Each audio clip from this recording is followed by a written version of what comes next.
អង្គុយក្នុងបន្ទប់ដែលធ្លាប់មានរូបស្រី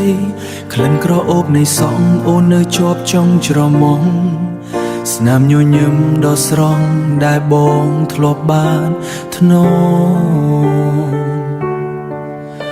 ឥឡូវសោះត្រឹមតែការចងចាំដ៏ឈឺចាប់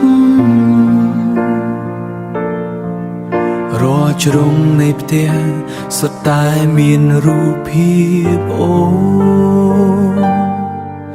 នឹកអូនខ្លាំងណាស់នឹកដល់ថ្នាក់ដល់ដង្ហើមសឹងមិនរួចរាល់ថ្ងៃដែលកន្លងផុតទៅគឺពោពេញដោយភាពឯកោខ្លាំងណាស់តើអូននៅឯណាតើអូនសុខទុក្ខយ៉ាងណាបេះដូងបងចេះតែសួររកចម្លើយមិនឃើញនឹកអូនការនឹកអូនគឺជាទម្ងន់ដ៏ធ្ងន់បំផុតក្នុងជីវិតចាំមិនភ្លេចទេស្ទៀលដើរនិងសំឡេងសើចរបស់អូនសូម្បីតែរឿងតូចតាចក៏คล้ายជាការចងចាំដ៏មានតម្លៃខោអាវដែលអូនធ្លាប់ពាក់សៀវភៅដែលអូនធ្លាប់អាន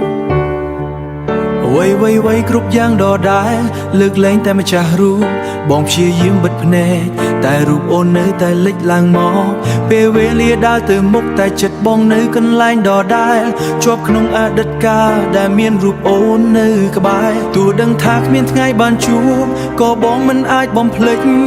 ការចងចាំពីអូនគឺជាដង្ហើមចុងក្រោយរបស់បង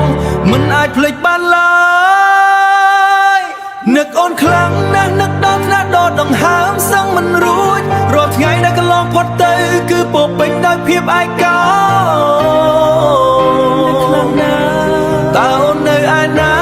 តើអូនសុខទុក្ខយ៉ាងណាបេះដូងបងចេះតែសួររកចម្លើយមិនឃើញនឹកអូនការនឹកអូនគឺជាទម្ងន់ដ៏ធ្ងន់បំផុតក្នុងជីវិតនៅតែនឹកទោះបីជាគ្មានសង្ឃឹម